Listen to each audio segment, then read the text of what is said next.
रात के सन्नाटे में शहर की गलियों में हल्की ठंडक थी। खिड़की के पर्दे हल्के हल्के हिल रहे थे। मैं अपनी बालकनी में खड़ा चाय की चुस्की ले रहा था। हर घूंट के साथ एक पुरानी याद जुड़ी थी। आंखें बंद की तो वो चेहरा फिर से सामने आ गया। वही मुस्कान, वही मासूमियत, वही गहरी आंखें। आजकल मेरी यादों में आ रहा है, कोई हवा के झोंके के साथ वो लम्हे लौटने लगे। वो पहली मुलाकात, बेपरवाह बातें, हंसी के ठहाके और फिर एक लंबी चुप्पी। क्या तुम सच में चले गए? मैंने खुद से सवाल किया, मगर जवाब वही था, सिर्फ खामोशी। फ्लैशबैक, जब पहली बार मिला था वो यूनिवर्सिटी का पहला दिन था। लाइब्रेरी में किताबों के बीच मैं खोया हुआ था कि तभी किसी ने मेरे कंधे पर हल्की सी थपकी दी। सॉरी, क्या ये बुक आप इस्तेमाल कर रहे हैं? एक नरम सी आवाज आई। मैंने नजरें उठाईं, गहरी भूरी आंखें, हल्के घुंघराले बाल और चेहरा जैसे किसी कहानी से निकला हुआ हो। हाँ, लेकिन तुम ले लो, मुझे अभी जरूरत नहीं, मैं अटकते हुए बोला। थैंक्स, उसने मुस्कुराते हुए किताब ली और चली गई। मैं उसे तब तक देखता रहा जब तक वो लाइब्रेरी के कोने में बैठ नहीं गई। धीरे धीरे हमारी मुलाकातें बढ़ने लगीं।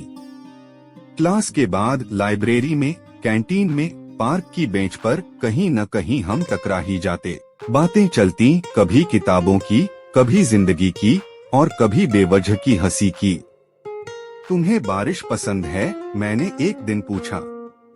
बहुत, लेकिन भीगने से डर लगता है, उसने शरारती अंदाज में कहा।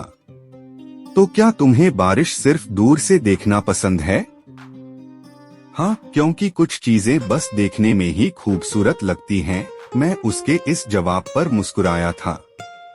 शायद हमारी दोस्ती भी ऐसी ही थी, खूबसूरत मगर एक हद तक सीमित। वो शाम आज भी याद है। सूरज डूब रहा था और आसमान सुनहरे रंगों में रंगा था। हम कैंपस के गार्डन में बैठे थे। उसने अपनी किताब बंद की और अचानक गंभीर हो गई। क्या हुआ? मैंने पूछा। वो कुछ पल चुप रही, फिर हल्की आवाज में बोली, मैं जा रही हूँ। कहा, मेरे दिल की धड़कनें तेज हो गईं। दूसरे शहर, आगे की पढ़ाई के लिए उसका जाना तय था, मगर मुझे अब पता चला था। तुमने पहले क्यों नहीं बताया? शायद मैं खुद को समझा रही थी कि बताने की जरूरत नहीं, कि ये सिर्फ एक दोस्ती थी और दोस्त बिछड़ते रहते हैं। वो मुझे देख रही थी और मैं उस एहसास को समझने की कोशिश कर रहा था जिसे मैं हमेशा नजरअंदाज करता आया था। रात का सन्नाटा और हल्की ठंडी हवा। बालकनी में खड़ा मैं अपनी चाय के प्याले को हाथ में लिए खोया हुआ था। चाय की हर घूंट के साथ यादों की हल्की धुंध साफ होने लगी। वह चेहरा मेरी आंखों के सामने आ खड़ा हुआ, वही भूरी आंखें, वही शरारती मुस्कान, वही हल्के घुंघराले बाल। आजकल मेरी यादों में आ रहा है, कोई यूनिवर्सिटी के वो दिन, वो हंसी, वो बेफिक्र बातें और फिर एक अधूरी विदाई। फ्लैशबैक, जब उसने कहा था मैं जा रही हूँ, वो शाम अब भी ज़हन में ताजा थी। आसमान सुनहरे और गुलाबी रंगों में घुला था। कैंपस के गार्डन में हम दोनों बेंच पर बैठे थे। वो अपनी किताब बंद कर चुप हो गई थी। मैं समझ नहीं पाया था कि उसकी खामोशी किसी तूफान का इशारा थी। क्या हुआ? मैंने हल्के से पूछा। उसने एक गहरी सांस ली, फिर नजरें झुका ली। मैं जा रही हूँ, उसके इन 3 शब्दों ने जैसे मेरी दुनिया रोक दी थी। कहाँ? मैंने हड़बड़ाते हुए पूछा। दूसरे शहर, आगे की पढ़ाई के लिए। एक पल के लिए लगा कि मेरी धड़कनें थम गईं। वह जा रही थी और मैं इस सच के लिए तैयार नहीं था। तुमने पहले क्यों नहीं बताया? वह हल्के से मुस्कुराई, एक फीकी मुस्कान जिसमें अनगिनत अनकहे जज्बात छुपे थे। शायद इसलिए कि मैं खुद को समझा रही थी कि बताने की जरूरत नहीं। कि ये सिर्फ एक दोस्ती थी और दोस्त बिछड़ते रहते हैं। मैं उसे देख रहा था। वह शांत थी, मगर उसकी आंखों में वो हल्का सा कंपन था, जैसे कुछ कहना चाहती हो मगर शब्दों का साथ ना मिल रहा हो। सिर्फ दोस्ती। मेरी आवाज में हल्की शिकन थी। वो मुझे देखती रही। शायद जवाब उसके पास भी नहीं था। हवा में हल्की ठंडक थी, लेकिन अंदर कहीं आग जल रही थी। मैं पहली बार महसूस कर रहा था कि वह सिर्फ मेरी दोस्त नहीं थी, वह कुछ और थी, कुछ ज्यादा। और अगर मैं कहूँ कि मैं तुम्हें जाने नहीं देना चाहता, मैंने उसकी आंखों में झांकते हुए पूछा। वो हल्का सा मुस्कुराई, मगर इस बार उसकी आंखें नम थीं। तो भी तुम्हें मुझे जाने देना होगा। मैं चुप रह गया। उसकी आवाज में जो यकीन था, उसने मुझे बोलने की इजाजत नहीं दी। हम चीजों को पकड़कर नहीं रख सकते।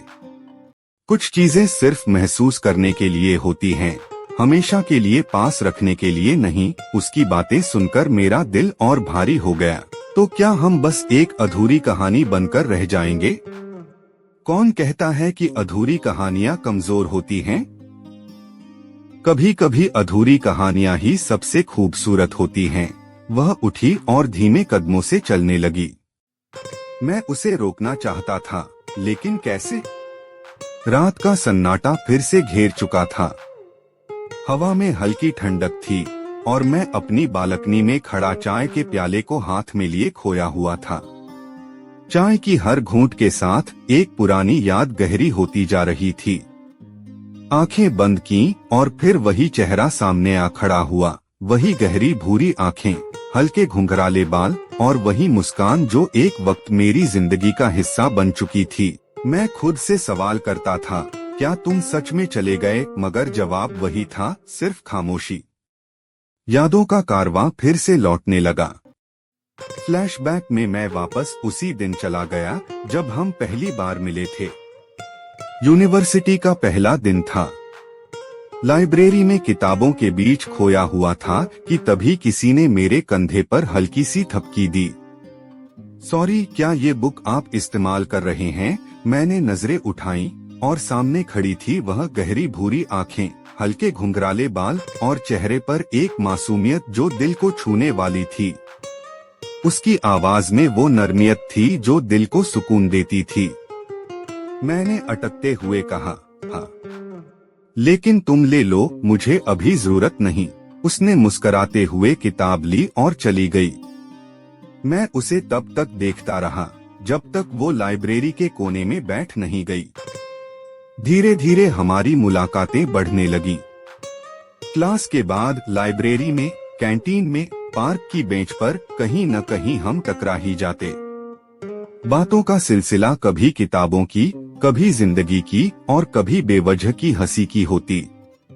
तुम्हें बारिश पसंद है? एक दिन मैंने पूछा। बहुत, लेकिन भीगने से डर लगता है, वह शरारती अंदाज में बोली। तो क्या तुम्हें बारिश सिर्फ दूर से देखना पसंद है?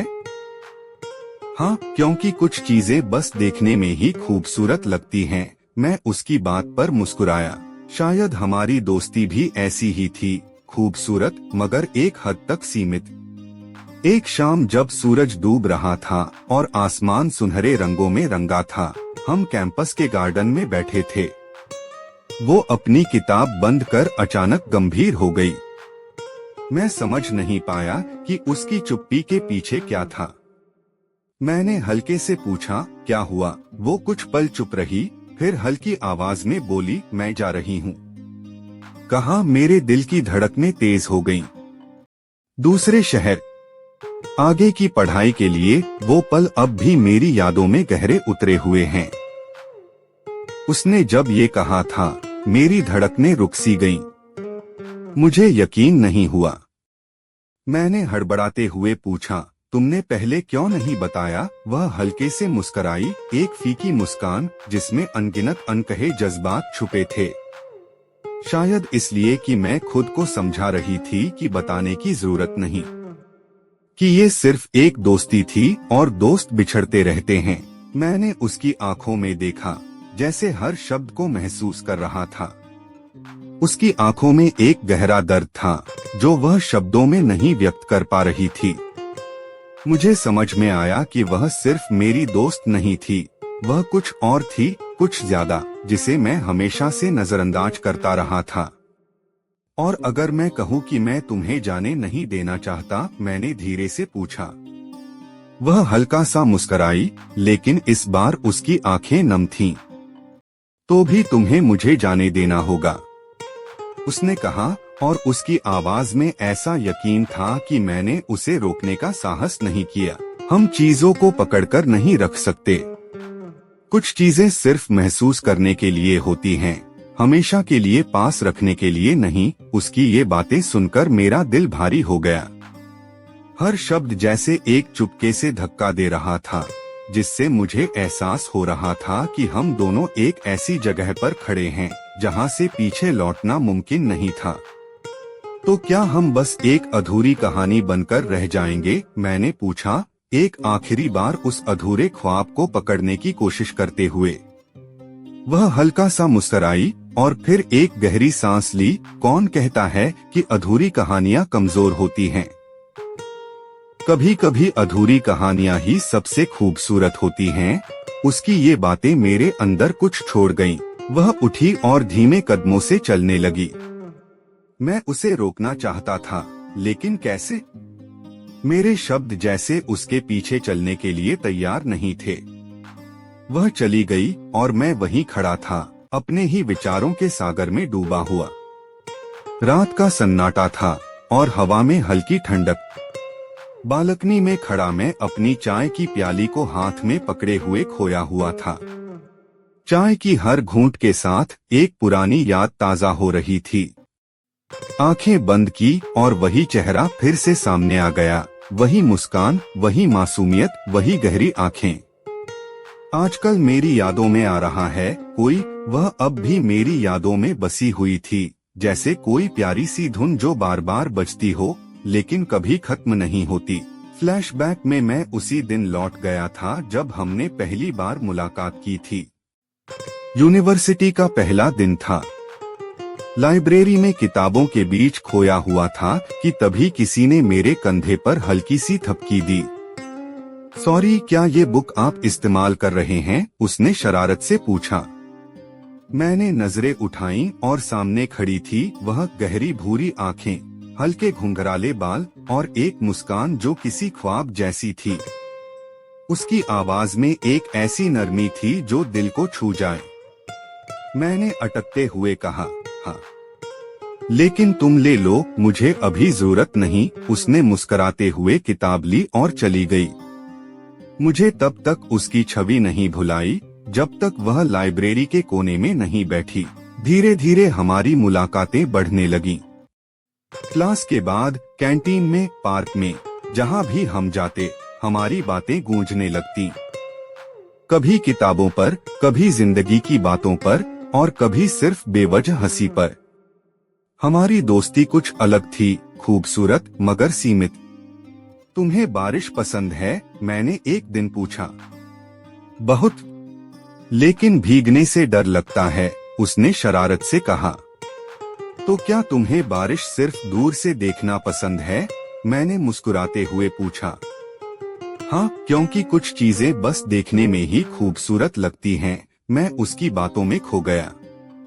हमारी दोस्ती भी ऐसी ही थी, खूबसूरत मगर एक हद तक सीमित। एक दिन उसने अचानक कहा, मैं जा रही हूँ। उसकी यह बात मेरे दिल में जैसे एक गहरी दरार छोड़ गई थी। कहाँ? मैंने हड़बड़ाते हुए पूछा। दूसरे शहर, आगे की पढ़ाई के लिए। उसकी आवाज में एक हल्की उदासी थी, जैसे कुछ खत्म हो रहा हो। तुमने पहले क्यों नहीं बताया? मैंने पूछा, एक हल्का सा दर्द महसूस करते हुए। शायद इसलिए कि मैं खुद को समझा रही थी कि बताने की जरूरत नहीं, कि यह सिर्फ एक दोस्ती थी और दोस्त बिछड़ते रहते हैं। मैं उसे देखता रहा। उसकी आंखों में छुपा दर्द मुझे महसूस हो रहा था। वह सिर्फ मेरी दोस्त नहीं थी, वह कुछ ज्यादा थी। और अगर मैं कहूँ कि मैं तुम्हें जाने नहीं देना चाहता, मैंने धीरे से पूछा, उसकी आंखों में झांकते हुए। वह हल्का सा मुस्कुराई, लेकिन उसकी आंखें नम थीं। तो भी तुम्हें मुझे जाने देना होगा। उसकी आवाज में एक अडिग यकीन था। हम चीजों को पकड़कर नहीं रख सकते। कुछ चीजें सिर्फ महसूस करने के लिए होती हैं, हमेशा के लिए पास रखने के लिए नहीं। उसकी यह बातें मेरे दिल को और भारी कर गईं। तो क्या हम बस एक अधूरी कहानी बनकर रह जाएंगे? मैंने पूछा, एक आखिरी बार उस अधूरे ख्वाब को पकड़ने की कोशिश करते हुए। वह मुस्कुराई और फिर कहा, कौन कहता है कि अधूरी कहानियां कमजोर होती हैं? कभी कभी अधूरी कहानियां ही सबसे खूबसूरत होती हैं। उसकी यह बातें मेरे दिल में गहरी छाप छोड़ गईं। वह धीरे धीरे उठी और चलने लगी। मैं उसे देखता रहा, उसके जाने की हिम्मत नहीं जुटा पाया। फिर उसने पलटकर मुझे देखा और कहा, अगर तुम सच में मुझे खोना नहीं चाहते तो कभी पीछे मुड़कर मत देखना, क्योंकि कुछ चीजें पीछे छोड़ने के बाद और भी प्यारी होती हैं। वह चली गई, लेकिन उसकी बातों ने मुझे अंदर से एक नई रोशनी दी। वह चली गई, लेकिन उसकी यादें मेरे साथ रहीं। मैं अब जानता था कि कुछ रिश्ते अधूरे होते हुए भी सच्चे होते हैं, और शायद यही असल खूबसूरती होती है। मुझे उसका जाना दुखदाई लगा, लेकिन साथ ही इसने मुझे वह सिखाया था जो पहले कभी नहीं समझा था। कभी कभी हमें किसी को जाने देना पड़ता है ताकि हम खुद को पूरी तरह से महसूस कर सकें। और फिर एक दिन कुछ महीनों बाद मुझे वह एक बार फिर से मिली। वह उसी जगह खड़ी थी जहां से वह चली गई थी। तुमने मुझे ढूंढा? मैंने मुस्कुराते हुए पूछा। हाँ, क्योंकि कभी कभी चीजें अधूरी रहकर भी पूरा असर छोड़ती हैं, उसने कहा, और उसकी आंखों में अब वही चमक थी, वही विश्वास था। हम दोनों हंसते हुए एक दूसरे के पास गए और यह एहसास हुआ कि शायद कुछ चीजें समय के साथ ही ठीक होती हैं। हमारी कहानी अब भी अधूरी थी, लेकिन इस बार हम इसे और भी ज्यादा समझने लगे थे। इस बार हमारी दोस्ती और भी ज्यादा गहरी हो चुकी थी। वो एक अधूरी कहानी नहीं रही, बल्कि एक पूरी हो चुकी खूबसूरत कहानी बन गई थी, जो हमेशा हमारे दिलों में जिंदा रहेगी।